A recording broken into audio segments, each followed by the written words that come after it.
오늘 본문과 어제 본문 111편은 쌍둥이 시편으로 불리옵니다.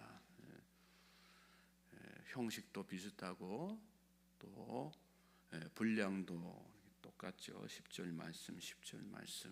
어제 본문도 할렐루야 이렇게 시작하는데 오늘 본문도 할렐루야 이렇게 시작해요. 어제 말씀에서는 여호와를 경외하는 것이 지혜의 근본임을 강조했다면 오늘 본문에서는 여호와를 경외하는 것이 복임을 또 강조합니다. 이렇게 연결되는 내용상으로 또 연결되는 부분들이 있는 거죠. 나아가 참으로 복이 있는 자는 여호와를 경외함과 동시에 주변의 어려운 이웃들에게 은혜를 베푸는 것임을 말씀하고 있습니다. 참된 신앙이란 그런 거죠. 교회에서 태도 다르고 세상에서 태도가 다르지 않습니다. 예배할 때의 모습과 삶의 모습에 괴리가 생기지 않습니다. 예배가 곧 삶이고 삶이 곧 예배인 사람이 참된 신앙인이고 복받을 만한 인생입니다. 이사야 1장 17절로 18절에 너희는 스스로 씻으며 스스로 깨끗하게 하여 내 목전에서 너희 악한 행실을 버리며 행악을 그치고 선행을 배우며 정의를 구하며 학대받는 자를 도와주며 고아를 위하여 신원하며 과부를 위하여 변호하라 하셨느니라 이런 말씀이 나와요. 야고보서에도 하나님 아버지 앞에서 정결하고 더러움이 없는 경건은 곧 고아와 과부를 그 환난 중에 돌보고 또 자기를 지켜 세속에 물들지 아니하는 그것이니라. 10계명도 1계명에서 4계명은 하나님 사랑, 5계명에서 10계명은 이웃 사랑을 강조하지 않습니까? 무슨 뜻입니까? 신구약 성경의 일관된 가르침이 바로 이거라는 거예요. 하나님은 그런 자에게 복을 주시는 것입니다. 그리고 그 가르침을 따라서 복을 받는 삶을 사는 사람, 복된 인생을 사는 사람은 그 받을 복을 생각하기만 해도 먼저 하나님을 찬양하게 되죠. 오늘 시인도 그래서 하나님을 먼저 찬양하는 것으로 이 시를 시작하는 것을 보게 됩니다. 1절 말씀 보십시오. 할렐루야 여호와를 경외하며 그의 계명을 크게 즐거워하는 자는 복이 있도다. 할렐루야. 어제도 할렐루야. 오늘도 할렐루야. 저는 저와 여러분이 날마다 할렐루야 하는 하나님을 찬양하는 목소리가 차고 넘치시길 바랍니다. 여호와를 찬양하라는 말씀이죠. 내 인생을 복되게 하실 하나님을 생각만 해도 저 깊은 심연으로부터 진실된 찬양, 영혼의 찬양이 나오는 것입니다. 요즘 이제 본격적으로 입시철에 들어섰는데 벌써 수시로 이렇게 저렇게 여기저기 이렇게 입학 원서를 내는 그런 학생들이 있습니다. 조금 있으면 이제 뭐 수능도 보고 막 그러겠죠. 공부하는 수험생이 그렇게 아무리 애를 써도 풀리지 않던 문제의 답을 찾았을 때 얼마나 기쁘고 감격스럽습니까? 어떤 자들이 복을 받는 인생이 되는지를 진정으로 깨닫게 된 사람은 그런 마음속에 감탄과 감격이 있습니다. 또 그 답을 하나님께서 가르쳐 주셨기 때문에 하나님을 찬양하게 되는 것입니다. 2절부터 4절 말씀 또 보십시오. 그의 후손이 땅에서 강성하며 정직한 자들의 후손에게 복이 있으리로다. 부와 재물이 그의 집에 있으며 그의 공의가 영구히 서 있으리로다. 정직한 자들에게는 흑암 중에 빛이 일어나나니 그는 자비롭고 공율이 많으며 의로우니로다. 하나님을 경외하는 자가 어떤 복을 받을 것인가에 대한 말씀이 쭉 나오는 거죠. 첫 번째 복은 그의 자손이 강성해지는 것입니다. 저는 저와 여러분의 가정에 자녀들이 후손들이 강성해지는 그런 하나님의 놀라운 복을 받게 되기를 주님의 이름으로 소망하고 축복합니다. 둘째 복은 그와 그의 자손들의 집에 부와 재물이 있는 것입니다. 여기서 말씀하는 부는 뭐 물질, 재산 이런 걸 의미할 수도 있지만 반드시 재산이 많은 것만을 의미하지는 않습니다. 예수님의 비유에 나오는 어리석은 부자와 같은 일을 한번 생각해 보세요. 얼마나 창고에 많은 것을 쌓아두었습니까? 근데 예수님은 그런 사람을 복 있는 사람, 복 받은 인생이라고 말씀하시지 않죠. 도리어 어리석은 자라고 이렇게 말씀하십니다. 부자와 나사로의 비유에 나오는 부자도 마찬가지죠. 재물에 많고 적음을 떠나서 하나님을 기업으로 삼는 사람, 그래서 가진 것이 얼마가 되었든 항상 만족하고 감사하고 여유 있는 삶을 사는 사람이 진정으로 부유한 사람이고 복받은 인생인 것을 여러분 믿으시기 바랍니다. 셋째 복은 그의 의가 영원히 있는 복입니다. 넷째 복은 흑암 중에서도 빛이 일어나는 복입니다. 하나님을 경외하는 사람은 어두운 죄악 세상에서 빛을 발하는 삶을 살게 되는 거예요. 오늘 여러분은 빛된 삶을 살고 계십니까? 예수님은 제자들에게 그런 말씀하셨잖아요. 너희는 세상의 빛이라. 너희는 세상의 소금이라. 한참 동안 교회 이름이 영광교회, 광염교회 이런 이름으로 이렇게 막 지어지고 그랬는데 영광교회, 광염교회 그렇게 순서만 바꾼 거죠. 뭘 얘기하는 거예요? 빛과 소금.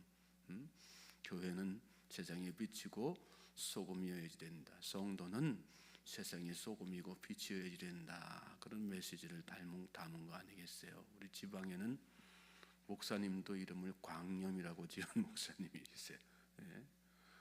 아버님이 그런 마음으로, 아버님이 목사님이셨으니까 그런 마음을 담아서 이렇게 너는 세상의 빛이 되어야 된다. 너는 세상의 소금이 되어야 된다. 그런 마음으로 이름을 지어 주시지 않았겠어요? 여러분의 자녀를 향한 여러분의 기대도 그런 기대가 되길 바랍니다. 세상에서 잘 먹고 잘 사는 거, 좋은 대학에 들어가고 세상에서 성공하는 것이 목적이 아니라 세상에 빛이 되고 소금이 되는 거. 그것처럼 진짜 복 있는 인생이 어디 있겠어요? 우리 각자가 그런 인생이 되어야지 되고 자자손손 가정의 후손들이 다 그런 인생이 되어야지 되는 것입니다. 5절부터 10절 말씀 또 보시겠어요? 은혜를 베풀며 구워주는 자는 잘되나니 그 일을 정의로 행하리로다. 그는 영원히 흔들리지 아니하며 의인은 영원히 기억되리로다. 그는 흉한 소문을 두려워하지 아니하며 여호와를 의뢰하고 그의 마음을 굳게 정하였도다. 그의 마음이 견고하여 두려워하지 아니할 것이라. 그의 대적들이 받는 부흥을 마침내 보리로다. 그가 재물을 흩어 빈궁한 자들에게 주었으니 그의 의가 영구히 있고 그의 뿔이 영광 중에 들리리로다.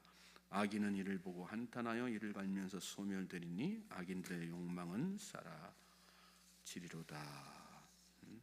5절 말씀 보시면 은혜를 베풀며 꾸이는 자는 잘되나니, 하나님께 복을 받는 사람은 하나님을 경외하는 동시에 이웃에게 은혜를 베풀고 이웃으로부터 꾸는 자가 아니라 꾸임을 받는 자죠. 하나님에 대한 경외와 이웃사랑은 그렇게 분리할 수 없는 불가분의 관계인 것입니다. 잘되나니 은혜를 베풀고 구워주는 자는 잘 되는 거예요. 여기 구워준다는 말은 이자 받고 너 언제까지 갚어 이 얘기가 아니라 베푼다는 의미가 있는 거예요. 다 이렇게 내가 이렇게 가진 것 있는데 너한테 이렇게 베풀어 줄게 하는 거. 그게 진정으로 꾸임 받는 인생이죠. 형통하게 되는 거예요. 그리고 그 일을 그럼으로 말미암아서 계속하게 되는 거죠. 그런 사람은 영원히 요동하지 않는 인생이 됩니다. 흉한 소식이 들려오지만 두려워하지 않게 되고요.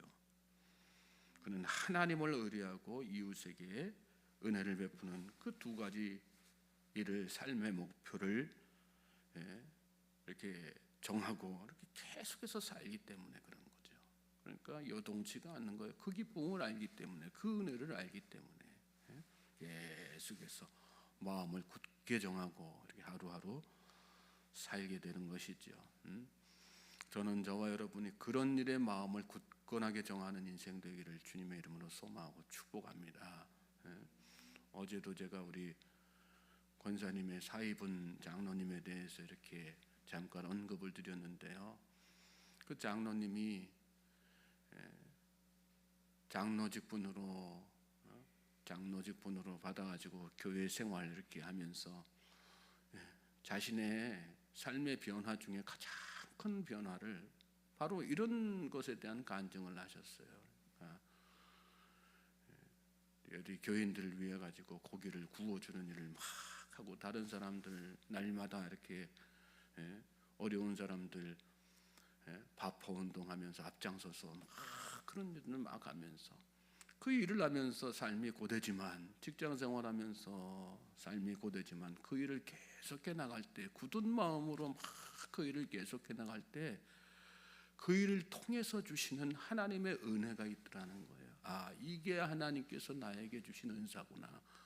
그래서 더 감사한 마음으로 계속해서 해나갈 수 있었다는 거예요. 그래서 지금도 여전히 그런 일에 주중에 직장 생활하느라고 바쁘지만 쉬는 날 다른 거 하지 않고 그 일 앞장서 가지고 계속해서 해나가는, 누가 뭐 지켜봐서 하는 것이 아니라 자발적인 마음으로. 왜요? 그 일을 통해서 주시는 그 일을 하는 자만에게 주시는 하나님의 그 놀라운 은혜, 그리고 기쁨을 만끽하기 때문에, 알기 때문에 그렇게 하는 거죠. 저는 저와 여러분이 그런 의미에서 어떤 일이든 하나님께서 기뻐하시는 일이고 이웃에게 선을 베푸는 일이라면 굳은 결심을 가지고 열심히 흔들림 없이 여동치 않는 마음으로 계속 그 일을 해나갈 수 있게 되기를 주님의 이름으로 소망하고 축복합니다. 그게 인생 복된 인생 되는 거예요. 자녀들이 결국에 가서 나중에 다 잘 됩니다. 믿습니까? 믿음은 바로 그런 믿음을 갖고 사는 거예요. 그 일을 통해 가지고 내가 지금 무슨 소득이 생기고 환경의 변화가 생기고가 아니라, 그래 내가 이렇게 굳은 마음 가지고 하나님을 기쁘시게 해드릴 때 하나님께서 내 후손들, 내가 내 자녀들의 인생 책임질 수 없지만 하나님은 능치 못함이 없으시니 그 하나님의 놀라우신 능력으로 내 자녀 후손들 다 책임지시는 거지, 복 주시는 것이지, 형통케 하시는 것이지, 그런 믿음. 9절 보시면 저가 재물을 흩어 빈궁한 자에게 주었으니, 적당히 구제하는 것이 아니고 재물을 흩어서 빈궁한 자들에게 주었으니, 자기 재물이 다 흩어져도 좋다 이는 거예요. 하나도 남지 않아도 좋다 이거예요. 왜요? 그것 통해 가지고 다른 사람이, 그 어려운 사람이, 힘들게 사는 사람에게 조금이라도 도움이 될 수 있다면 그런 마음 가지고 막 베푸는 거죠. 그 이가 영원히 있어요. 그 뿔이 영화로이 들릴 것입니다. 성도가 남을 구제한 의가 영원히 있어서 그의 뿔처럼, 뿔은 그의 인생이 영광스럽게 되는 거 아니겠어요? 하나님께서는 그런 자를 높여주시는 거예요. 영화로운 인생으로 영원 무궁토로 기림받도록 만들어 주시는 것입니다. 야고보서 2장 13절에 보면 긍휼은 심판을 이기고 자랑하느니라, 그런 말씀이 나옵니다. 긍휼히 여기면서 사시는 복된 인생들 되시길 바랍니다. 긍휼을 베풀면서 사십시오. 하나님께서 우리를 향해 그런 긍휼과 자비를 베풀어 주신 거 아니겠어요? 우리가 다 그 사랑을 받고 그 긍휼의 은혜를 입고 사는 거 아니겠어요? 그래서 오늘 우리가 변함없이 하나님 앞에 나와서 이렇게 예배하는 것이고 믿음의 사람으로 서 있는 것 아니겠습니까? 그런 하나님의 은혜와 자비, 정점이 어디에 있어요? 예수 그리스도 아니겠어요? 예수 그리스도를 통해서 우리가 다 하나님의 자비와 긍휼의 정점에 서게 된 것이고요. 또 그 사랑으로 말미암아 다 복받은 인생, 구원받은 인생 된 것입니다. 마음을 확고히 하는 게 중요해요. 굳은 결심으로 하루하루 사는 게 중요한 것입니다. 그리고 하나님은 그런 인생을 복된 인생, 형통한 인생으로 이끌어 주시는 것입니다. 오늘 이 하루가 그러므로 그런 굳은 결심, 무엇보다도 하나님의 복음을 증거하는 것으로 그렇게 하나님께서 나에게 베풀어 주신 긍휼과 자비를 세상 사람들에게 알리는 그 일에 여러분 열심을 다하십시오. 굳은 결심으로 무슨 일이든 최고의 선행 아니겠어요? 열심히 굳은 결심으로 이 하루도 그렇게 하나님을 경외하고 주변 이웃 사람들에게 선을 베풀면서 살면 하나님께서 저와 여러분의 인생을 다 책임져 주시는 거예요. 그리고 자자손손 형통한 인생으로 이끌어 주시는 것입니다. 믿음 가지고 오늘 이 새벽에도 열심히 기도하십시오. 하나님, 제 굳은 결심이 세상 것에 있지 아니하고 하나님의 기쁨에 있게 하여 주시옵소서. 제 굳은 결심이 제 의지로는 쉽게 깨질 수 있으니 깨지지 않도록 저를 지켜주시고 붙들어 주시옵소서. 열심히 기도하십시오.